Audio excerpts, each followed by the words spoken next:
25장 23절부터 28절 같이 읽습니다. 시작. 북풍이 비를 일으킨 같이 참소하는 해는 사람의 얼굴에 분을 일으키느니라. 다투는 여인과 함께 큰 집에서 사는 것보다 움막에서 혼자 사는 것이 나으니라. 먼 땅에서 오는 좋은 기별은 목마른 사람에게 냉수와 같으니라. 의인이 알긴 앞에 굴복하는 것은 우물이 흐려진가 샘이 더러워진가 같으니라. 꿀을 많이 먹는 것이 좋지 못하고 자기의 영예를 구하는 것이 헛되니라. 자기의 마음을 제어하지 아니하는 자는 성읍이 무너지고 성벽이 없는 것과 같으니라. 23절에 보니까 북풍이 비를 일으킨 같이 참소하는 혀는 사람의 얼굴에 분을 일으키느니라. 북풍이 비를 일으킨다. 이스라엘 나라는 저 북쪽에 있는 헐몬산에서 이렇게 바람이 불면 구름을 몰고 와서 비가 내립니다. 그래서 이렇게 북풍이 비를 일으킨 같이 참소하는 혀가 사람의 얼굴에 분을 일으킨다. 그래요. 참소하는 혀가 사람의 얼굴에 분을 일으킨다. 창세기 4장에도 보면 가인이 분하여 안색이 변하더라 그래요. 그러니까 가인이 안색이 변할 정도로 분노했다는 말은 참소하는 혀가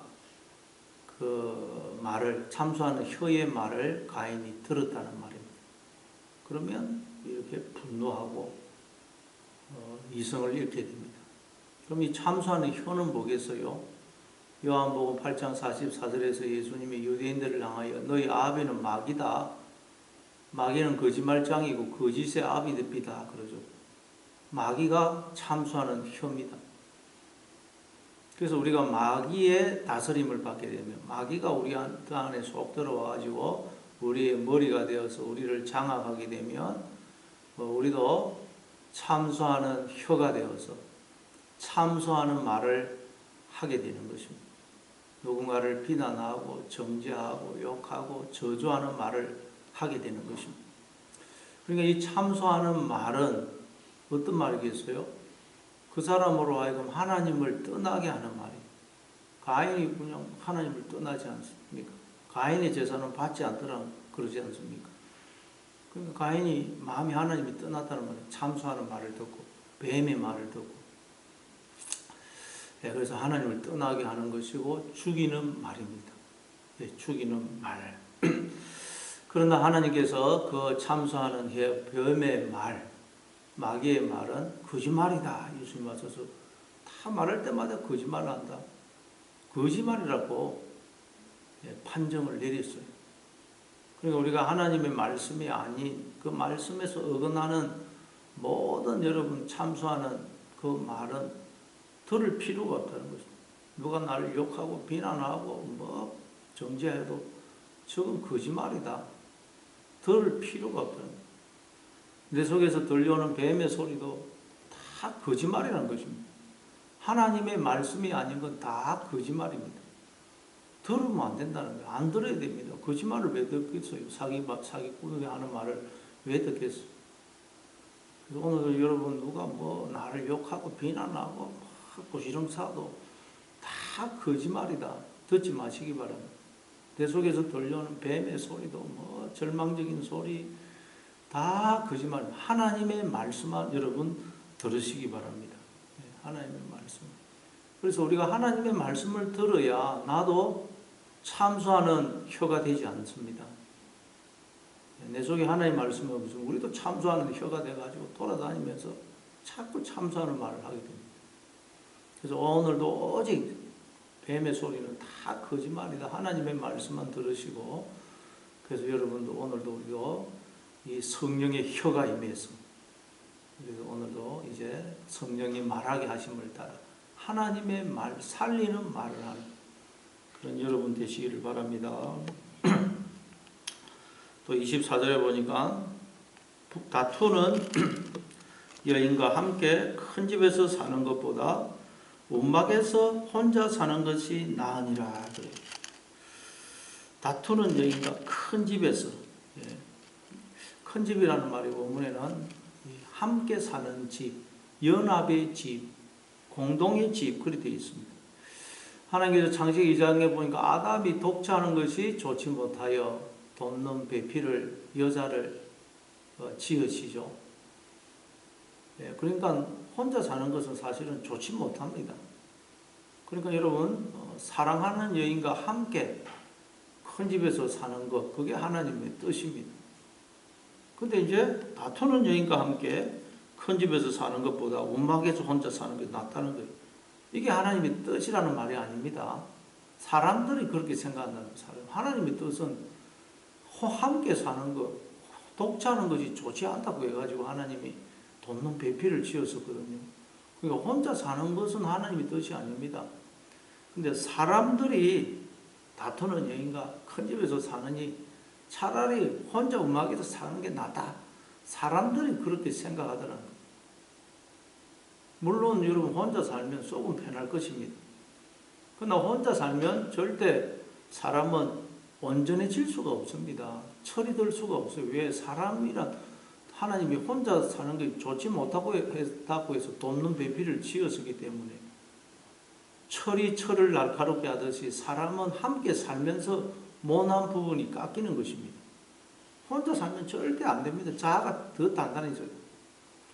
그래서 부부가 서로 나하고 너무 안 맞다. 그러면 하나님이 나의 모난 부분을 깎으려고 나하고 안 맞는 배우자를 나한테 허락해 주셨구나. 그렇게 생각해야 돼요. 그래서 부부가 함께 살면서 하나 되는 그 과정을 거치게 되면 정말 이제 온전해지는 것입니다. 혼자 살면 절대 그렇게 될 수가 없어요. 여러분 여기서 다투는 여인이라고 그랬는데 우리가 하나님 앞에 하나님께 여인 아닙니까? 아내 아닙니까? 우리가 하나님의 아내죠. 그런데 우리는 하나님께 다투는 여인, 아내 정도가 아니고 하나님을 박해하고 죽이는 아내입니다. 늘 음행을 불륜을 행하는 여인 아닙니까? 호세아와 고멜에 비유해서. 그런데도 하나님은 우리를 사랑하시기 때문에 우리와 영원히 함께 사시려고 우리를 결코 버리시거나 이혼하시는 법이 없다는 거예요. 우리를 너무 사랑하셔가지고 우리는 하나님을 박해하고 죽이는데도 우리를 보면 너무너무 좋아서 어쩔 줄을 모르신다는 거예요. 그러니까 여러분 다투는 여인과 함께 큰 집에서 산다. 아내가 다툰다. 뭐 잔소리가 많다. 내하고 안 맞다. 그 왜 그렇다고요? 사랑이 없어요. 사랑하지 않기 때문에 그런 것입니다. 하나님은 우리를 사랑하시기 때문에 우리 보고 다투는 여인이다. 잔소리가 많다. 그렇게 생각을 안 한다는 것입니다. 그래서 우리는 내하고 안 맞다 이러면 내 속에 사랑이 없구나. 사랑. 그걸 기억해야 됩니다. 그래서 에베소서 5장 25절에 보면 남편들아 아내 사랑하기를 그리스도께서 교회를 사랑하시고 그 교회를 위하여 자신을 주신같이 하라 그러죠. 하나님이 나를 사랑하시는 그 사랑을 자꾸 기억해서 그 사랑으로 사랑하면 여러분 뭐 다툰다 잔소리한다 그게 아니에요. 너무너무 사랑스럽게 보인다는 거예요. 그래서 여러분 배우자가 너무 마음에 안 맞다 나하고 안 맞다 그럼 나에게 사랑이 없구나. 첫째 그걸 깨달아야 돼. 사랑이 없구나. 그리고 하나님이 나를 이렇게 온전케 하기 위해서 정말 나를 온전케 하기 위해서 모난 부분을 깎으시려고 나한테 딱 맞는 배필을 허락하셨구나. 나를 모난 부분을 깎으려면 뭐가 안 맞아야 될 거 아닙니까? 그래야 뭐 부딪히서 깎이죠. 그래서 감사하심으로 사랑하는 이와 함께 사시는 그런 여러분 되시기를 바랍니다. 25절에 보니까 먼 땅에서 오는 좋은 기별은 목마른 사람에게 냉수와 같으니라. 먼 땅에서 오는 좋은 기별. 요즘이야 뭐 휴대폰이 있으니까 아무리 멀리 떨어져 있어도 즉시 전화해가지고 안부를 물어보고 또 소식을 들을 수 있습니다. 그러나 옛날에는 오직 편지, 그 편지를 가지고 안부를 묻는다든지 또 소식을 기다렸어요. 특별히 먼 땅에서 오는 좋은 기별, 군대 간 아들한테서 오는 편지, 또 군대 간 아들이 집에서 오는 편지, 또 멀리 떨어져 있는 애인에게서 오는 편지, 늘 그 편지만 기다리죠. 옛날에는 뭐 다른 연락 방법이 없으니까 늘 편지만 기다립니다. 근데 여러분, 우리에게 진짜 먼 땅에서 오는 좋은 기별이 있습니다. 먼 땅에서 오는 좋은 기별이라는 말은 무슨 뜻이겠어요? 먼 땅에서 온다는 말은 우리가 전혀 기대하지도 예상하지도 상상하지도 못했던 좋은 기별이라는 뜻이에요.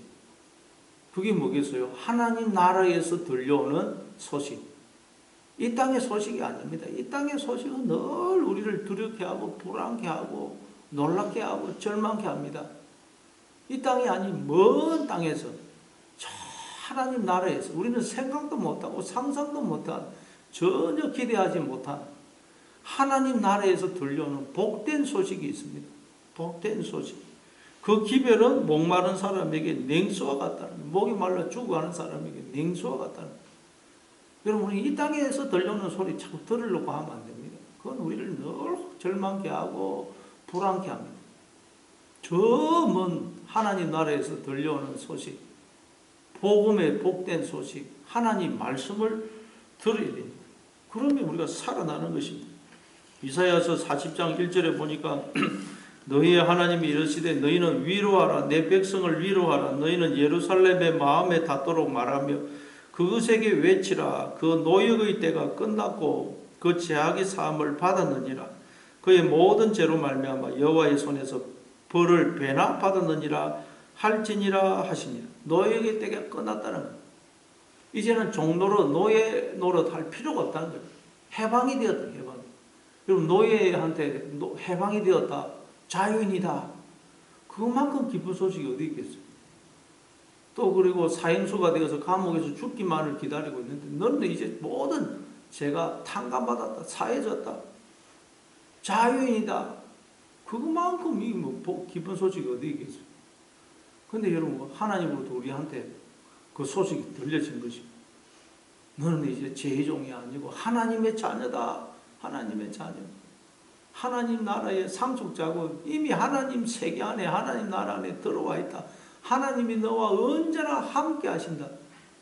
이게 여러분, 저 하나님 나라에서 우리에게 들려온 소식이에요. 이게 얼마나 놀라운 소식. 이 소식을 들어야 사는 것입니다. 오늘 이 새벽에도 우리가 이 하나님 나라에서 들려오는 소식을 들으려고 이렇게 나온 것입니다. 이걸 들어야 또 우리가 새롭게 회복이 됩니다. 세상에서 들려오는 소리 듣다 보면 우리가 막 염려가 되고 절망이 되고 낙심이 되다가 또 하나님 나라에서 들려오는 소식을 들으면 우리가 또 새롭게 회복이, 힘을 얻습니다. 그래서 오늘도 여러분, 우리도 이 소식을 듣고 아름답도다 좋은 소식을 전하는 자들의 발이여 한것 같으니라 그러죠. 그래서 오늘도 여러분, 세상의 소리만 듣고 죽어가는 자들에게 이 하나님 나라에서 들려온 이 복음을 전하는 그런 복된 발걸음이 되시는 여러분 되시기를 바랍니다. 그리고 26절에 보니까 의인이 악인 앞에 굴복하는 것은 우물이 흐려진가 샘이 더러워진가 같으니라. 의인이 악인 앞에 굴복한다. 그러니까 사람을 외모로 봐가지고 뭐 돈 있고 권력이 있고 뭐 지위가 있고 학벌이 있고 그러면 그 사람 아주 우대하고 뭐 관심을 보이고 존중하고, 그러나 그렇지 못하면 무시하고 아주 그냥 박대하는 그걸 말해요. 그러면 우물이 흐려진가 샘이 더러워진가 같다는 것입니다. 근데 우리가 인생을 살다 보면 나도 모르게 자꾸 하나님이 아닌 세상 것들의 마음이 자꾸 가죠. 그 세상 것들을 쳐다보고 있으면 그게 내 마음속에 들어와요. 그게 내 마음속에 딱 들어와가지고 우리의 마음의 우물을 더럽힙니다. 마음의 우물이 오염이 됩니다. 그래서 우리의 이 마음의 우물에서 생수가 나오는 게 아니고 오염된 물이 폐수가 막 나옵니다. 기쁨이 없고 감사가 없고 만족이 없고 사랑이 없고 그냥 두려움, 불안, 염려, 절망, 불평, 이게 꽉 짜증이 찹니다. 왜 그렇다고요? 우리 하나님을 바라보지 않고 자꾸 세상 것 쳐다보니까 그 세상이 내 속에 들어와가지고 마음의 우물을 더럽혀서 버린 것입니다. 창세기 26장에 보니까 아브라함이 팠던 우물을 블레셋 사람들이 메워버렸다 그러죠. 그래서 이삭이 다시 그걸 파가지고 다시 아브라함이 불렀던 이름대로 부르더라. 우리도 가만히 있으면 이 마음의 우물이 메워집니다. 세상 것들이 들어와가지고 쓰레기가 쌓여가지고 우물이 메워지는 겁니다. 이번에 그 윤여정 씨가 이런 말을 했죠. 늙은 사람은 편견을 가질 수밖에 없습니다. 왜냐하면 오염이 되기 때문입니다. 인생을 살다 보면 오염이 되기 때문입니다. 우리는 살다 보면 오염이 된다는 걸 늘 기억해야 됩니다. 자꾸 우리의 마음이 오염이 됩니다. 세상 것 자꾸 쳐다보니까 세상이 내 마음속에 들어와가지고 마음을 오염시키고 마음의 우물을 메워버려요. 그래서 여러분 오늘도 우리가 기쁨이 없고 감사가 없다 막 이러면 내 마음의 우물이 지금 더러워지고 오염이 되고 막 메워졌구나 생각하고 여러분 회개해야 되는 거예요. 회개하고 하나님 그만 쳐다봐야 돼요. 하나님만 바라보고 의지하고 하나님께만 시선을 딱 둠으로써 오늘도 마음이 새로워지고 이 마음의 우물이 새로워져서 생수가 흘러서 나도 살고 다른 사람에게도 생수를 나눠주는 저와 여러분 될 수 있기를 바랍니다. 또 27절을 보니까 꿀을 많이 먹는 것이 좋지 못하고 자기의 영예를 구하는 것이 헛되니라. 꿀은 몸에 좋습니다. 적당히 먹으면 맛있고 건강에도 좋지만 너무 많이 먹으면 해가 됩니다. 마찬가지로 자기 영예를 구하는 것, 우리가 사람한테 인정받고 칭찬받는 것도 좋죠. 그러면 용기도 생기고 의욕도 생깁니다. 그러나 거기에 자꾸 마음을 빼앗겨가지고 그게 목적이 되면 안 됩니다. 사람한테 인정받고 칭찬받고 인기 명예 얻고 그것이 목적이 되면 안 된다. 참된 영광은 하나님이 주시는 것입니다. 하나님을 바라보고 의지할 때 우리가 진짜 존귀해지고 영광스럽게 되는 것입니다. 그러니까 여러분 우리가 신앙생활 때 사람들한테 인정받고 칭찬받고 그렇게 하려고 하지 마시고 하나님 앞에 내가 인정을 받겠다.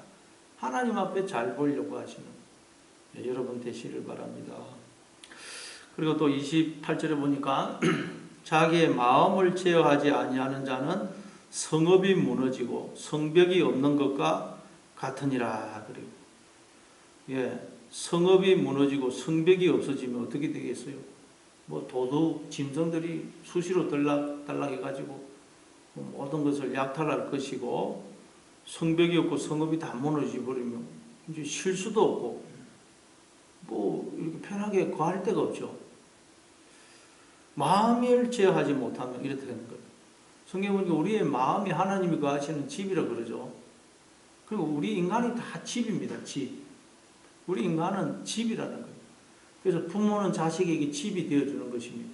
어릴 때 자녀는 부모라는 집 안에서 쉼과 자유를 누리고 거기서 자라는 것입니다. 부부는 서로가 또 서로에게 집 아닙니까? 부부는 서로에게서 집이 되어서 그 집인 배우자 속에서 쉼과 자유를 누립니다. 우리는 서로가 서로에게 집이 되어줘야 돼요. 집이. 그래서 누구든지 나한테 오면 그를 품어주어서 나 속에서 쉼을 얻고 음식을 먹고 회복되고 이렇게 해야 돼요. 그런데 마음을 제어하지 못하면 어떻게 된다고요? 성읍이 무너지고 성벽이 없는 것 같아요. 집이 안 되는 거예요. 집. 우리가 마음을 제어하지 못하면 집이 안 됩니다. 그러면 아무도 내 속에 와가지고 나에게 와서 쉼을 누릴 수가 없어요. 누가 나한테 당신하고 있으면 불편하다 이러면 내가 이제 마음의 집이 무너지구나 깨달아요. 누구든지 나한테 오면 내가 그를 영접하고 그 사람이 나의 마음이라는 집에서 나라는 집 안에서 힘을 얻고 회복이 되고 이렇게 먹고 회복이 될 수 있도록 해야 돼요. 그러기 위해서는 어떻게 된다고요? 마음을 제어해야 된다. 근데 우리 인간은 절대 스스로 마음을 제어 못합니다. 여호와께서 집을 세우지 아니하시면 세우는 자의 수고가 없다고 여호와께서 성을 지키지 않으면 파수꾼의 경성함이 허사로다 그러죠. 하나님이 우리의 마음의 주인이 되시기 때문에 하나님이 내 마음속에 계시지 않으면 우리는 마음을 지킬 수가 없습니다. 오늘도 하나님을 내 마음의 주인으로 모시고 하나님의 다스림을 받으심으로 저 말씀이 내 마음에 딱 있어서 말씀에 지배를 받으심을 우리가 이 참 하나님이 가시는 집이 되어서 누구든지 나한테 오면 내가 그를 영접하고 음식을 먹이고 그 사람이 나라는 집 안에서 신과 자유를 누리고 회복이 되게 하는 오늘도 그래서 하나님의 집으로 살아가시는 여러분 다 되시기를 바랍니다.